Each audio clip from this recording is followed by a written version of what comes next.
Hi, my name is Jane Curnow. I'm a fitness model. I'm a health and lifestyle coach. I'm an author. I've written about my journey. I blog about my day-to-day journey. I'm also a payroll manager in the corporate world, and I'm now fully recovered from clinical depression. I was first diagnosed with clinical depression in 1999 at the age of 32, following the breakdown of my second marriage.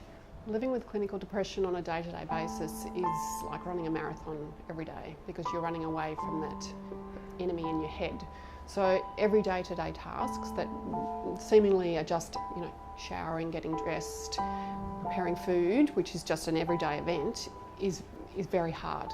And it's hard to describe how much energy it takes to do those little things, because you don't care. Prior to my diagnosis, I was going to counsellors and therapists. After my diagnosis, I was probably going to more serious psychiatrists and psychologists.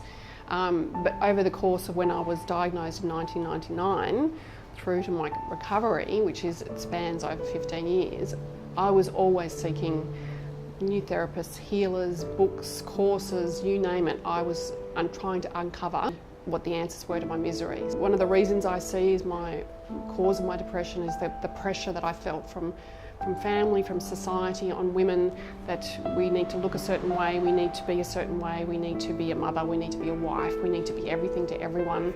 I was 42, I was single, I was desperate for a child. So I tried 4 IVF cycles to conceive with donor sperm. On the 4th, it was again unsuccessful, and that's when I decided that there was just no point in going on. On 2 occasions, I attempted to take my own life. The first one I see as a bit of a cry for help. I don't see it as a serious attempt, but it was classified as an attempt. That was in 2002. The second one was a much more serious one. I was definitely motivated that time to end my life. That was 2008.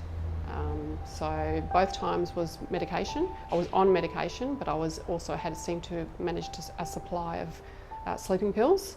So it was both the same way, but the second occasion was much more serious. The turning point is when I decided to become a fitness model. So in 2012, through the course of a serious injury, I had to change the way I was going to the gym. I found this new gym that had just opened up, that specialised in the 12-week transformations, but they also specialised in preparing women for stage.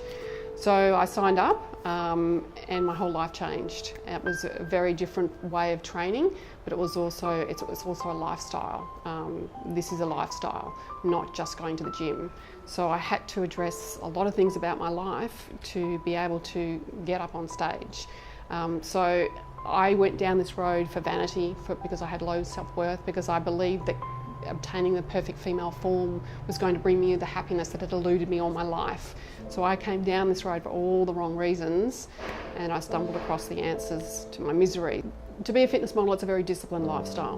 When you're living with depression, your whole life is in disarray.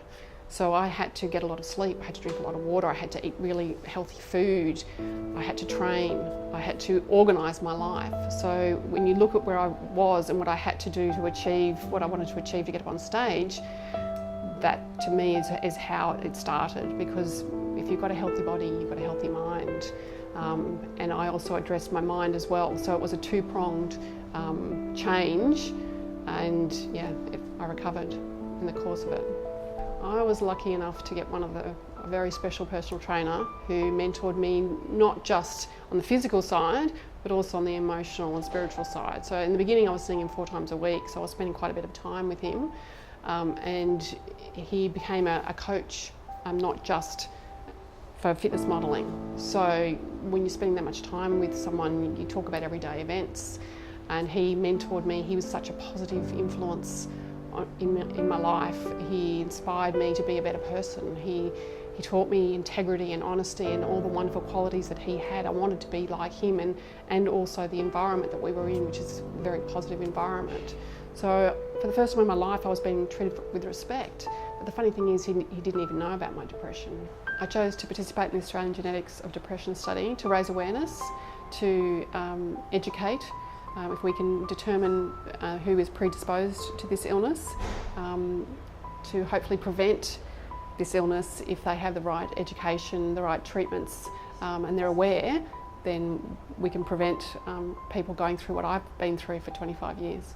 What's involved in participating in this study is an online questionnaire that takes all of 15-20 minutes to complete, and if you qualify, then you need to supply a saliva sample, which will determine if you've got the DNA connection to depression.